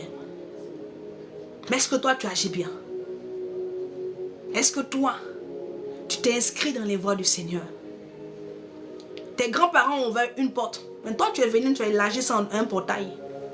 C'est devenu un portail. C'est-à-dire que tous les démons viennent comme ça. C'est pas toi qu'ils arrivent parce que là, c'est devenu un portail. Daniel et ses amis savaient qui ils étaient. Que quelqu'un sache qui il est. Que tu saches, bien-aimé, à quoi le Seigneur t'a appelé. Et que tu te mets dans cette... dans ce moule-là. Que tu te mettes à part. Que toi, tu saches que tu es un mis à part. Le Seigneur t'a mis à part. Tu n'es pas, c'est-à-dire que tu ne dois pas faire comme les autres. Tu ne peux pas te mélanger à la masse. Non, toi, tu es mis à part. Il dit, avant que tu ne sois conçu, dans le sang de ta mère, je te connaissais. Et je t'avais établi. Tu as été établi pour quelque chose. Le Seigneur t'a établi pour quelque chose. Et l'attitude qui va avec. Et tu verras ce à quoi le Seigneur t'a établi. La Bible dit, ils ne se sont pas souillés. Ils disent qu'eux, ils ne mangent pas. On voit la nourriture, tu peux dire que, mais une nourriture, comment une nourriture peut souiller? Oui, ça souille. Parce que le roi leur donnait de vin pour boire. Ah oui. C'était des jeunes hommes. Mais c'était pour en faire des ivrognes. Depuis qu'on donne l'alcool les adolescents, c'était pour en faire des ivrognes. Ah oui? Ils ont dit non, que nous on ne mange pas ça. Nous on veut se garder pur pour l'éternel. Parce que nous on sait qui on est. Nos parents ils ont mal agi. Mais nous voulons agir, on veut agir autrement. C'est parce qu'ils ont mal agi que nous sommes là ici. Nous on veut se consacrer à Dieu. Est-ce que quelqu'un peut dans cette saison dire Seigneur je veux me consacrer à toi? Est-ce que quelqu'un peut dire Seigneur moi je veux me consacrer à toi? Je te consacre ma vie. Je sais que ça ne sera pas facile. Et il arrivera des moments où je vais pleurer. Bien aimé, il m'arrive des moments où je pleure. Oui. Je pleure. Mais je dis Seigneur, c'est la voie que j'ai choisie. Et je veux aller dans... Parce que cette voie-là, elle est bonne. Et je veux aller. Donne-moi la force pour aller. Tu penses que moi je ne pleure pas par moment? Jésus a pleuré. Quand il est arrivé, on lui a dit que Lazare est mort, il a pleuré. David a pleuré. Oui. Ah oui, David a pleuré. Il est venu, on dit, ils ont pris toutes tes femmes pour bâtir, ils ont pris tes enfants. Il a pleuré. Je pleure. Oui. Mais quand j'ai fini de pleurer là, je sais qui je suis. Ah oui. Et je me mets dans cette voie. Et le Seigneur me donne la force pour aller. Alléluia. Je sais que je ne suis pas appelée à faire comme les autres. Je suis une mise à part. Je suis quelqu'un qui a été mis à part. Oui. Je ne suis pas appelée à faire comme les autres. Et ils savaient cela. La Bible dit qu'ils se sont conservés. À la fin, bien-aimés, ce sont eux qui ont été choisis. Ils ont été choisis. C'est eux que le roi a choisi parce que le roi décelait chez eux une intelligence extraordinaire. Ah, il n'avait jamais vu ça. Il y avait les vieux dans son palais là-bas, des faux magiciens, des mages, des gens qui se faisaient passer pour des devins, des incapables, des menteurs, qui avaient des dieux limités. Mais on dit Daniel avait l'intelligence, un esprit supérieur. Il avait un esprit supérieur. Mais pourquoi le Seigneur a fait cela? Parce que cet homme s'est mis à part. Il s'est consacré. Il s'est consacré. C'est à la suite de là que lui et ses amis ont eu des grands postes. Et donc, ils sont venus trouver des vieux là-bas, des vieux magiciens, des faux magiciens, des bizarres. En tout cas, tous ceux qui étaient autour du roi.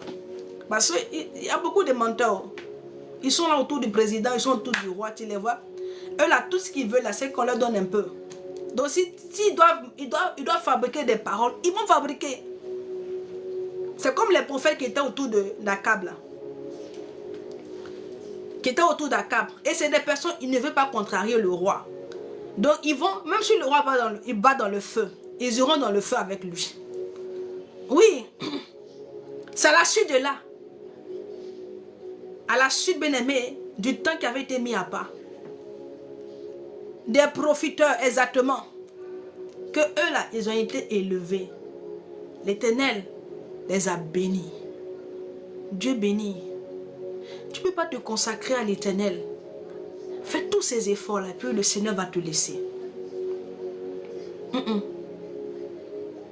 Et puis l'Éternel va te laisser. C'est pas possible. C'est que ce n'est pas Dieu que tu es en train de suivre. Parce que le Seigneur lui-même, il voit l'effort que tu fais dans ta faiblesse. Il voit comment est-ce que tu luttes. Juste pour lui être agréable. Tu penses qu'il va te laisser? Non, il ne peut pas te laisser. Il va mettre la différence. Dieu met la différence entre ceux qui le servent et ceux qui ne le servent pas. Entre ceux qui l'obéissent et ceux qui ne l'obéissent pas. On n'est pas tous bénis au même titre. Ah oui. Et la Bible dit, après l'élévation, le roi dans sa folie, il s'est levé, il allait faire une statue. Vous savez, quand la gloire monte là, les gens deviennent fous, les gens deviennent insensés. Il s'est levé un matin, il a fait une grande statue comme ça, à son effigie. Il a fait la statue et puis il a exigé que tout le monde dans le royaume devrait se prosterner devant la statue. Peu importe ce que tu es, peu importe ton titre. Et Daniel et Shadrach, Meshach et Abednego. Daniel, lui, il était dans... il y avait seulement que Shadrach, Meshach et Abednego. Donc, ils étaient 3. Donc, ils étaient en tout 4. Daniel et ses 3 amis. Et dans les 3 là, les 3, Daniel, Meshach et Abednego, dans les 3 amis de Daniel, c'est tombé sur eux. La jalousie des hommes. Les gens qui les voyaient, des déportés, des esclaves, occupés de grands postes, ça leur faisait mal. de voir des enfants, des jeunes qui sont venus et puis pour un rien comme ça, des postes qu'eux ils convoitaient, ce sont ces enfants-là qu'on a mis à leur place. Ce sont ces personnes-là qui sont allées voir le roi. Ils ont dit au roi que, hé roi, vous voyez, on a vu, non? Ils sont allés, ils ont observé les trois là. Les trois amis de Daniel, ils les ont observés pour voir. Parce qu'ils ont vu que c'était des personnes qui étaient soumises à leur Dieu. Des personnes qui obéissaient à leur Dieu. Des personnes qui marchaient dans les voies de l'Éternel. Et qui n'adoraient pas leur Dieu. C'est-à-dire que eux là, ils avaient des dieux. Mais les trois là n'adoraient pas ce Dieu là. Et aussi, comment ils ont su? Parce que ces trois-là, ils n'avaient pas honte de dire qui était leur Dieu. Quel était le Dieu qu'ils adorent. Toi, tu es chrétien, mais tu as honte. Quand il y a des personnes, mais quand on leur pose question, tu es chrétien, ils tournent d'abord et regardent, comme si ce n'est pas lui, ils ont posé la question. Tu appartiens à Jésus, et puis tu as honte de le proclamer, de dire aux gens, oui, moi je suis chrétien. Parce qu'aujourd'hui, quand on parle des chrétiens, on parle de scandale. Quand on parle d'homme de Dieu, on parle de scandale. Je suis chrétien, aujourd'hui, demain, et tous les jours, qui est scandale ou pas, je demeure chrétien. Ah oui. Et donc eux là, tout le monde savait quel était le Dieu qu'ils adoraient. Mais toi tu dis que tu adores, tu dis que non, que tu... Mais on ne sait pas qui tu adores. On ne sait pas avec qui tu marches. Hein? Parce qu'on te voit un peu dans les coins bizarres. Mais tu dis que tu adores l'Éternel. Eux là, on ne les voyait pas là-bas. Jamais on les a vus un jour dans la maison d'un Dieu étranger là-bas. Ou dessus des hôtels en train de faire des libations. Sur des dieux. Sur des divinités. Ils étaient constants de la voix de l'Éternel. Donc ils sont allés dire à Nebuchadnezzar que ces hommes-là, que toi tu as élevés, tu les as mis à un certain niveau sur nous. Je paraphrase, hein? Eux là, ils ne t'obéissent pas. Nous que tu as laissé là, nous on t'obéit. Ta statue que tu as érigée là, nous on se prosterne. Mais eux, ceux que tu as élevés. Et puis, je vais relire un peu au verset 12. Il dit, or, il y a des Juifs à qui tu as remis l'intendance de la province. Donc voici ce qui leur fait mal. Voici le problème, la douleur qu'ils ont. Ce n'est pas parce que ces hommes-là, ces jeunes hommes-là ne se prosternaient pas devant la statue. Non, ce n'est pas à cause de ça. Voici le problème. Il dit, il y a des Juifs. Donc, il faut comprendre au roi que c'est des étrangers que tu as mis à un certain niveau de stade. Nous qui sommes du pays, nous qui sommes. Il dit, regarde. Des Juifs. Des déportés. Des gens que tu allais prendre là-bas pour tu les emmener ici. Et puis les mettre sur nos têtes. Ils sont devenus nos chefs. Ah. Ah. Il dit que tu as mis en tant qu'intendant à l'intendance de la province de Babylone. Tu leur as donné un pouvoir, un libre accès. Il dit que voici ce qui les faisait mal. Ils avaient mal. Quand ils voyaient les Shadrach là, à un certain poste, ils avaient mal. Ils avaient très mal. Eux là, ils ne se prosternent pas. Ils ne t'adorent même pas. Ils n'adorent même pas tes dieux. Est-ce que Nebuchadnezzar ne savait pas que les Daniel, les Shadrach, ses amis là, ils n'adoraient pas lui ses dieux? Il le savait. Est-ce qu'il n'était pas conscient de cela? Si. Il le savait. Mais ce n'est pas pour autant que... C'est-à-dire que malgré qu'ils savaient que ceux-là, ils avaient leur Dieu qu'ils adoraient. Il les a quand même élevés.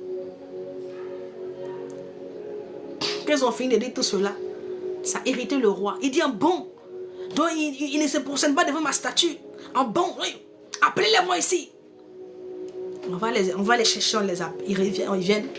Le roi leur dit, ah bon, donc ce qu'on m'a dit là, effectivement, vous avez décidé de façon délibérée comme ça, de ne pas m'obéir, et puis vous n'adorez pas moi, mes dieux.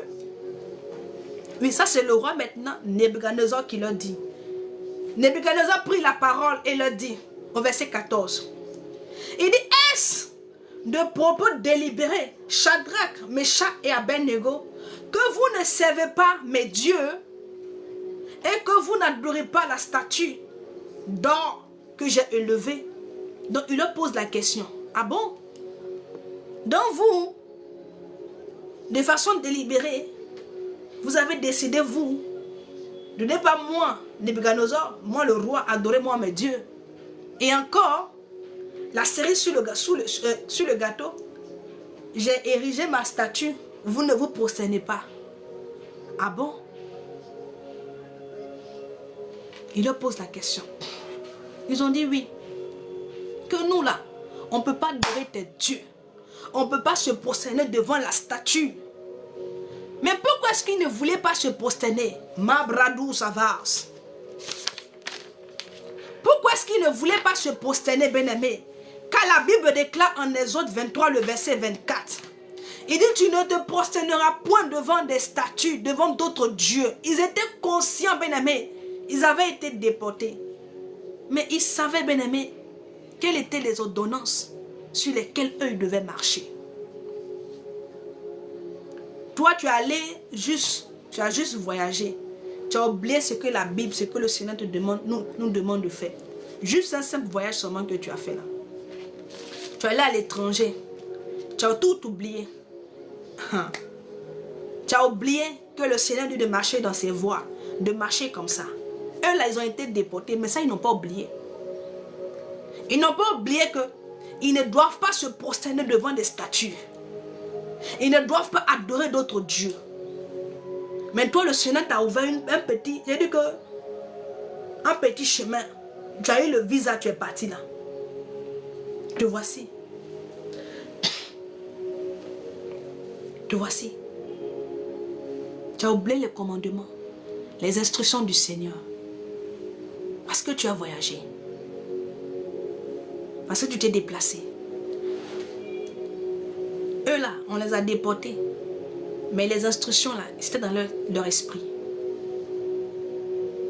Ils étaient conscients de toutes ces choses. Ils ne sont pas allés faire n'importe quoi là-bas. Ils ne se sont pas prosternés devant la statue. Oui, c'était le roi, certes. Mais il y avait un autre roi au-dessus de ce roi. À qui eux ils étaient soumis. À qui toi tu es soumis. Tu es prêt pour un seul poste à te compromettre. À coucher avec le patron.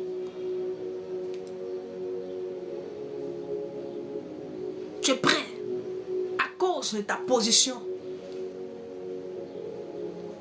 à souiller le temple que tu es. Tu penses que si on te licencie, Dieu ne peut pas te donner plus que ça. Hein? Même ton patron, il n'aura peur de toi. Quand il va voir ta détermination. Tu sais pourquoi?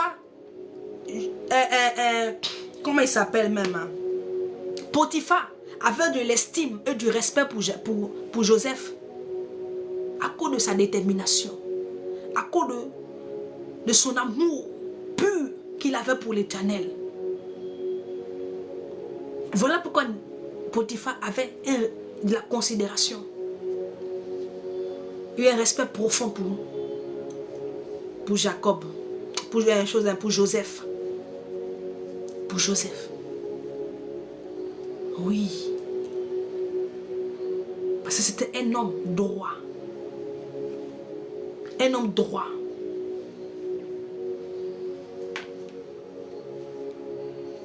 Est-ce qu'aujourd'hui, nous les chrétiens, nous marchons comme ça? Eux là, ils risquaient leur carrière, ils risquaient leur poste. Bien-aimés, mais ça ne leur disait absolument rien.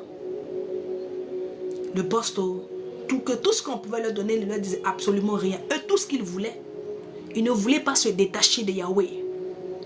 Ils ne voulaient pas faire les choses qui allaient les détacher de Yahweh. Mais toi, tu n'as pas peur de faire des choses qui vont te déconnecter, te détacher du Seigneur. Regarde ce que tu fais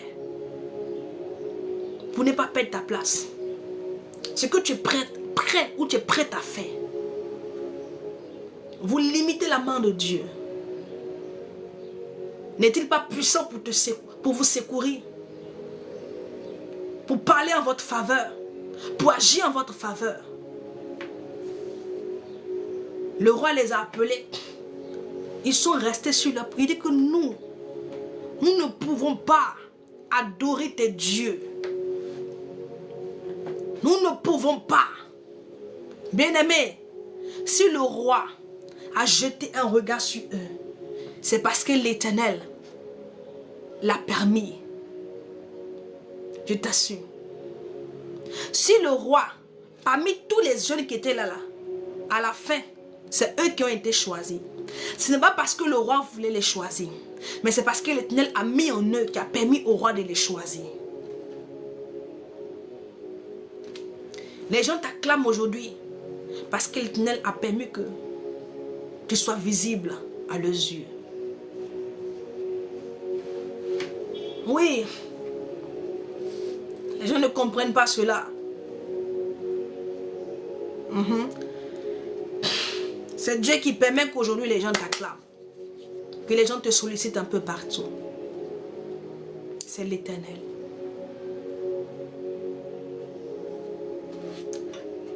J'ai envie de m'arrêter là.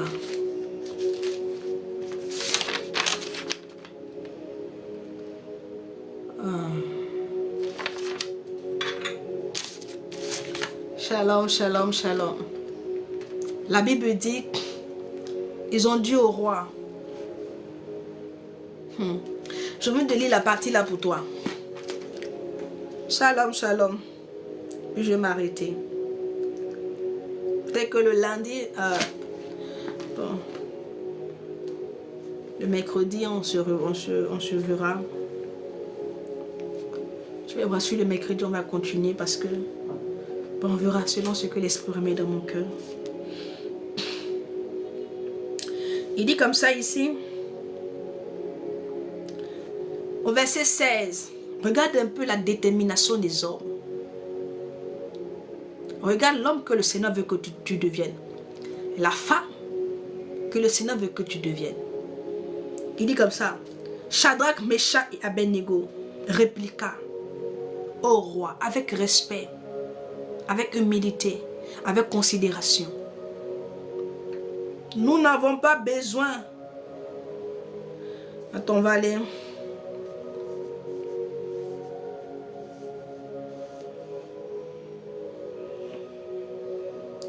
Nous n'avons pas besoin de te répondre là-dessus. Parce qu'il leur a dit, vous allez voir ce que je vous ferai. Et puis votre Dieu, c'est qui vous comptez là. Celui-ci qui vous comptez, puis vous ne voulez pas m'obéir là. Vous ne voulez pas adorer mes dieux là. Je verrai si il pourra vous délivrer. Ça, c'est les propos des hommes insensés qui ne connaissent pas ce Dieu, qui ne savent pas de quoi il est capable. Il est capable de tout, de tout. C'est que toi, tu ne peux pas imaginer. Et donc, ils n'ont pas répliqué. Ils ont dit au roi, nous, on ne peut pas répliquer, on ne peut pas répondre sur ce que tu nous as dit. Mais, il dit, voici notre Dieu que nous servons peut nous délivrer. Il dit, notre Dieu que nous servons là. Celui que toi, tu veux que nous abandonnons là. Celui que tu veux que nous laissons pour aller adorer tes dieux là. Il est capable. Il est capable de nous sauver. Il est capable de nous délivrer. Je dis à quelqu'un, Dieu est capable de te restaurer. Il est capable de te délivrer. Il est capable. Il est le Dieu de l'impossible. Qu'est-ce que toi tu ne comprends pas? Tu as peur. Et cela veut t'emmener à tuer que tu veux te compromettre. Pourquoi? Parce que tu n'es pas convaincu que Dieu peut faire. Mais je viens t'annoncer que Dieu est capable de faire pour toi. Il dit ici, de nous délivrer de la fournaise ardente. Il nous délivrera de ta main. Et dis au roi, le grand roi Nebuchadnezzar, il dit, les jeunes là, ils ont gros cœur. Ah, quelle conviction. Quelle conviction. Ils lui ont dit que nous, notre Dieu là, il peut nous délivrer de ta main. Parce que le roi là, il se prenait pour un Dieu. Vous voyez, quand il a traumatisé les magiciens dans le temple, où il leur a dit, donnez-moi mon son, faites-moi connaître mon son, sinon je vais vous tuer vous tous. Il dit, ça tremblait, tout le monde tremblait comme ça dans le palais. Lui là, il s'est substitué à Dieu. Pour lui, la vie de ces hommes dépendait de lui. Pour lui, la vie de Shadrach, de Meshach et d'Abednego dépendait de lui. Mais eux, ils lui ont dit, nous, notre Dieu, il peut nous délivrer. Le Dieu que nous servons là. Le Dieu pour qui nous avons décidé de ne pas nous compromettre. De ne pas nous souiller. De ne pas commettre un si grand péché. Est capable de nous délivrer. Toi qui as refusé de te soumettre, bien-aimé, de pécher, ton Dieu est capable de te délivrer. Il est capable et il te délivrera. Tu ne peux pas faire des choses pour lui et il va te laisser. C'est pas possible. Et il nous délivrera de ta main. Sinon, c'est-à-dire qu'il ne donne aucune possibilité même à Nebuchadnezzar. Peut-être qu'il va espérer que eux, ils battent adorer leur Dieu. Ah, ils sont formidables, ces hommes-là. Ils sont formidables. Mabradovas. Ils disent comme ça, sinon, sache, ô roi, que nous ne servirons pas tes dieux. Ah! Et la bosse.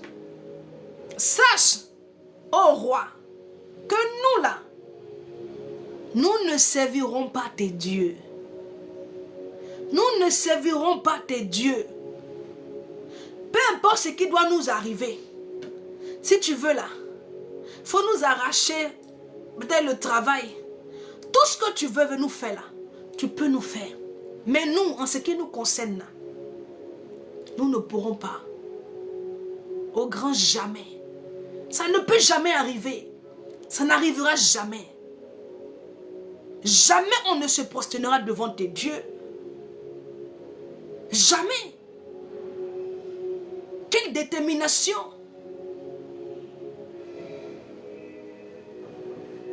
Quelle détermination.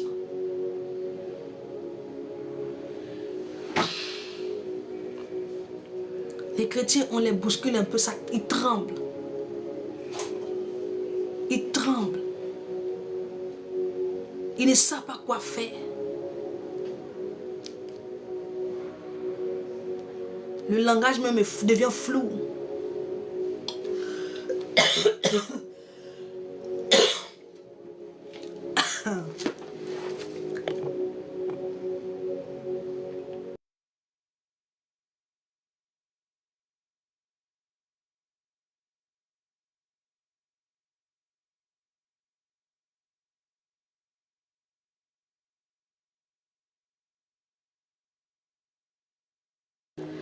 Ah,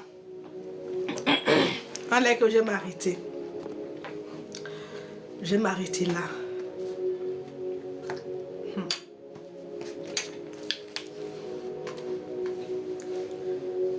Bien-aimé,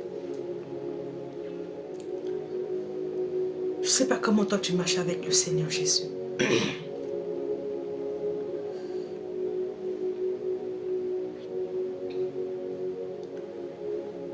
Mais le Seigneur veut que tu sois ainsi. Que tu sois déterminé pour lui. Que tu sois déterminé pour lui. Il veut que tu sois déterminé, que tu aies la rage pour lui. Que avec toutes tes forces, avec le peu d'énergie que tu as, que tu gardes sa parole. Que tu gardes sa parole, même si le monde t'oppresse. Même si tu es oppressé de part et d'autre, mais que tu t'accroches à cette parole. Que tu dises non, je ne peux pas me détacher de lui. Je ne peux pas me séparer de lui. Je ne peux pas aller nulle part. Je ne peux pas, c'est pas possible. Je ne vois pas ma vie sans lui.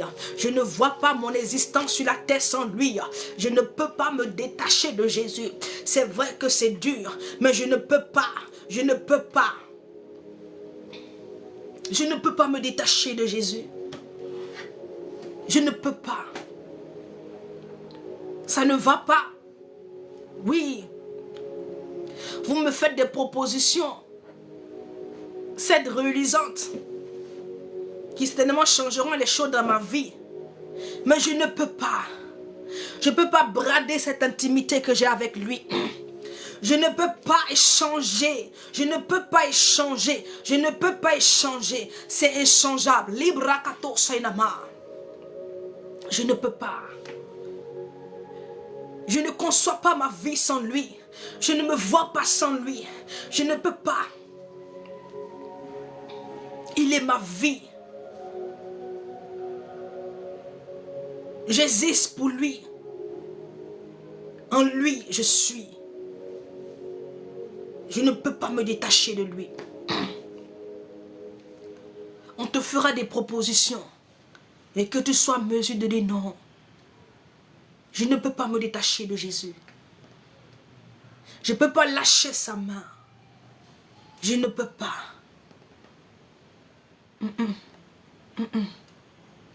Je refuse. Non. Non. Non. Non. Non, je ne peux pas. C'est ce qui s'est passé avec Daniel, avec Shadrach du moins, Meshach et Abednego. On voulait les détacher de ce Dieu, les séparer de Yahweh, Mabro Sobragidas. Yeramashikama, leur âme a crié, oh que nous ne pouvons pas, nous ne pouvons pas nous détacher de lui, nous ne pouvons pas nous séparer de lui, nous ne pouvons pas être loin de lui. Ce n'est pas possible, ce n'est pas possible, ce n'est pas possible, ce n'est pas possible. Mighty Land of God. Irima Sadaba.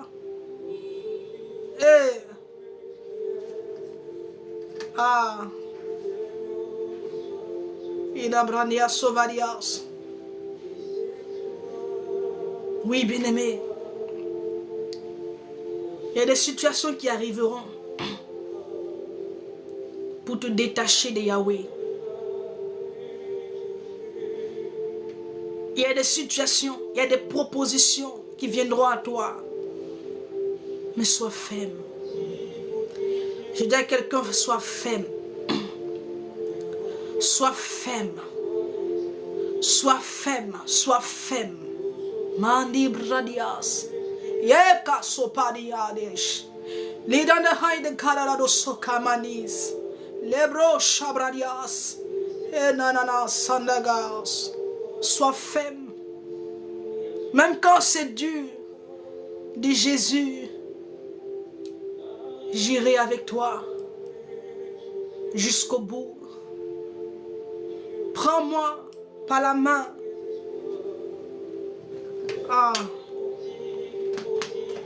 Amen. Yannis. La femme de Job, elle a dit maudit Dieu et meurt. Maudit Dieu et meurt. Tout lui avait, c'est lui qu'il avait tout perdu. Tout ce qu'il avait, tout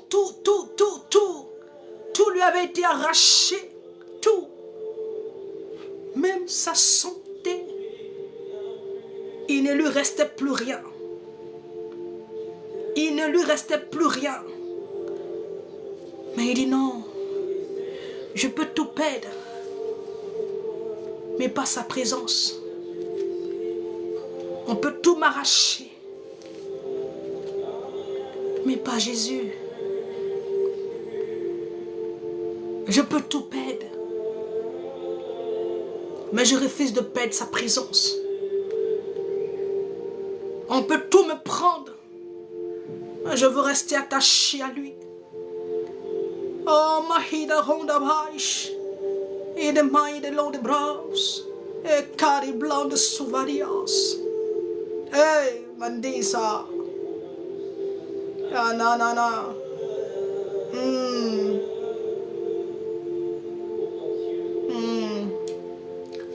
Ah, Seigneur. Que le Seigneur t'aide, mon frère, ma soeur. Que l'Éternel t'aide. Que Yahweh t'aide. Que tu dois comprendre. Il est dans ton intérêt.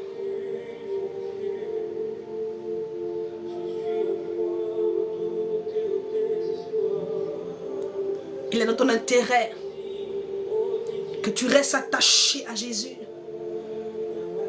Je ne sais pas quelle est la proposition qui viendra avec toi. Eh, Gadadas, Maïdelon de Braille, Chabias, et Mabarilos. Ah, l'ennemi est venu dans mon songe un jour. Les gens sont venus me faire une proposition d'une gloire.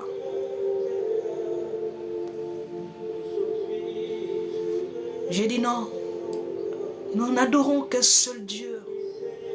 Nous ne servons qu'un seul Dieu. Jésus. Jésus. Jésus. Jésus. Si je n'ai rien, que la gloire se revienne à ce Dieu. Si je n'ai rien, la gloire se revient à l'Éternel. Ah oui. Mabrado Sobarias. Oui. Moi qui te parle, j'ai reçu une proposition. Mamandibros. Ah oui. L'ennemi est venu vers moi. J'ai dit non, je ne peux pas me détacher de lui. Me détacher de lui. Je ne peux pas. J'ai dit nous n'adorons qu'un seul Dieu. Nous ne pouvons pas. Nous ne pouvons pas le laisser. Non, ce n'est pas possible. Tout ce que vous me proposez, sans ce Dieu, ne vaut rien pour moi. Si ce Dieu n'est pas avec moi, toutes ces choses n'ont pas de sens. Mikey Londo Braidos, ça n'a pas de sens pour moi. Si Jésus n'y est pas, je ne cherche pas de gloire où Jésus n'y est pas. Je ne veux pas d'argent, une aisance financière où Jésus n'y est pas. Je ne veux pas de renommée où Jésus n'est pas le centre, où Jésus n'est pas là. Non, je ne veux pas. Bien-aimé, que tu sois en mesure de dire non, si Jésus n'est pas, je ne veux pas y aller. Oui. Mabro sobradias. Erema shekerebos. Yanana maikini londe maide sobrais. Ine maide blos. Kavazine londe maide bros. Je dis à quelqu'un, demeure ferme. Demeure ferme dans les voies de Dieu. Même si c'est dur aujourd'hui pour toi, le Seigneur te relèvera. Oui. Sois ferme. Sois ferme. Ne laisse pas Jésus.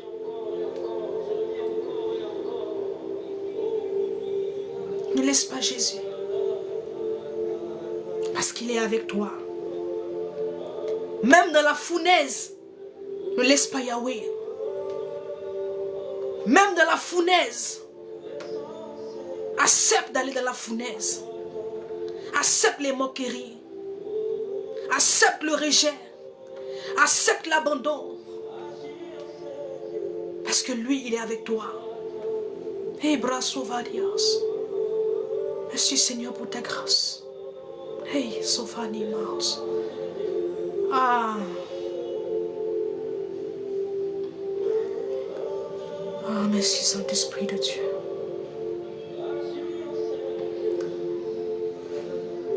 Merci Seigneur pour ta grâce.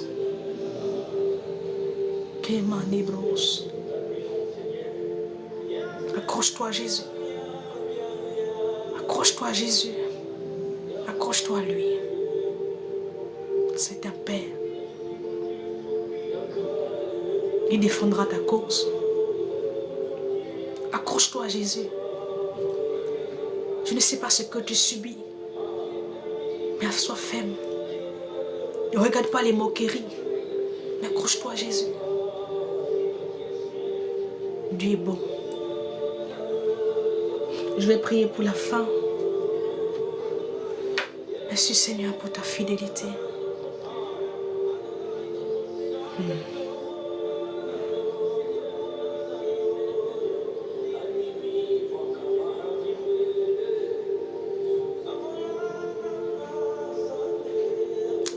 Merci Seigneur pour ta grâce et ta fidélité.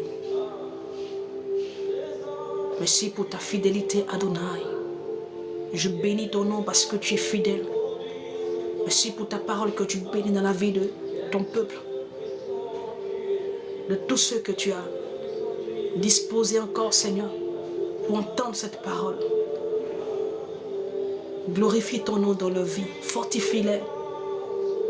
Fortifie-les Seigneur. Donne-leur la force de demeurer en toi, Seigneur. De marcher dans cette voie qui est l'obéissance. Et que rien dans ce monde ne les détache de toi. Au nom de Jésus-Christ. Amen. Et donc, je vais vous laisser. Que le Seigneur vous bénisse. On se reverra donc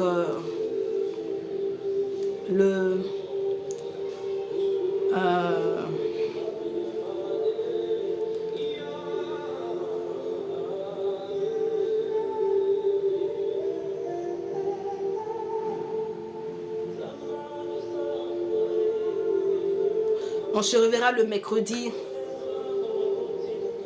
Le mercredi à partir de 14 h. Demeurez bénis.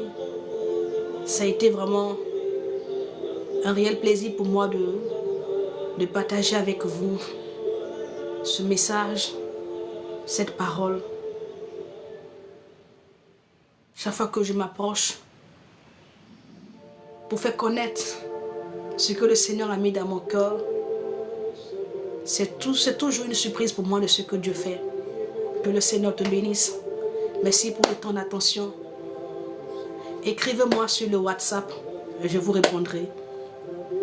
Et donc, on se reverra donc le mercredi à 14 h. Tous ceux qui m'ont écrit sur WhatsApp, demain, je ne fais pas de live. Donc, je prendrai le temps de vous répondre. Et si possible, de prier pour vous, si vous êtes disponible. Que la grâce de Dieu continue à abonder dans vos vies. Et que le Saint-Esprit nous aide en tout à pouvoir y arriver.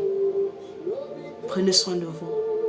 Audrey, je voulais dire ici, la personne qui est en train de mettre le message, ne vous occupez pas de toutes ces choses-là. Est-ce que vous comprenez? Soyez concentrés. Ne regardez pas tout ça. C'est comme ça, ça suffit. C'est comme ça. Même avec Jésus, il y avait toujours les pharisiens qui étaient là pour pouvoir vraiment contredire ses dits. Mais il était focalisé sur ce qu'il faisait. Que la grâce de Dieu. Le plus souvent, cette personne que vous voyez, c'est des personnes que Dieu rattrape devant. Amen. C'est des personnes que Dieu rattrape devant. Il y a dit que lui ne fait rien. Paul a fait plus pire que lui. Mais il a écrit la plupart du Nouveau Testament. Alléluia. Que le Seigneur vous bénisse, que la grâce de Dieu vous soit multipliée. Et puis on se dit donc à mercredi à 14 h. Mais pour ceux qui veulent que je prie pour eux, demain je reçois sur WhatsApp. Donc vous pouvez m'écrire sur WhatsApp et par la grâce de Dieu on pourra échanger.